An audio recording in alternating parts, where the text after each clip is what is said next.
నమస్కారం. నేను sanitation worker హిందూపురంలో హాస్పిటల్లో పనిచేస్తున్నాను. ఇలా చింటూ అనే వ్యక్తి నన్ను చాలా ఇబ్బంది పెడుతున్నారు. పోలీసులకు ఇంటి దగ్గరకు పంపించి అమర్ అనేవాడు, చింటూ అనే వ్యక్తి ఇద్దరు నాకు ఇక్కడ పని లేకుండా చేసినారు, ఇక్కడ ఇల్లు లేకుండా చేస్తున్నారు. అదేమని అడిగితే మళ్ళీ కంప్లైంట్ పోలీస్ స్టేషన్కి వెళ్తే సీఏ గారు కూడా కంప్లైంట్ తీసుకోలేదు. అందువల్ల నాకు చాలా ఇదిగా ఉంది. నాకు న్యాయం చేయండి సార్, కొంచెం అర్థం చేసుకోండి. బాలకృష్ణ గారికి నేను చెప్తున్నాను.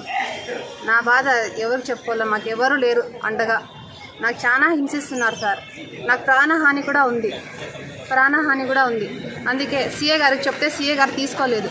అందుకే డిఎస్పీ మేడంకి నేను చెప్తున్నాను, మేడం మీరే నాకు అండగా ఉండాలని కోరుకుంటున్నాను. నాకు ఎవరు లేరు మేడం. నా కొడుకు, మా అమ్మ కూడా వికలాంగురాలు. దాన్ని చాలా హింసిస్తున్నారు హాస్పిటల్లో. పని ఇవ్వకపోతే వాళ్ళ దగ్గర పడుకోవాలంటున్నారు మేడం. ఇది ఎక్కడ న్యాయమో అడిగితే ఎవరు పట్టించుకోవట్లేదు. మా హలీలాల్ మసీద్లోకి వచ్చి నేను మాట్లాడితే వైఎస్ఆర్ తరపున వస్తున్నారని చెప్తున్నారు. వాళ్ళ తరపున వీళ్ళ తరపున నేను రాలేదు మేడం. న్యాయం జరగాలని వచ్చినాను నేను.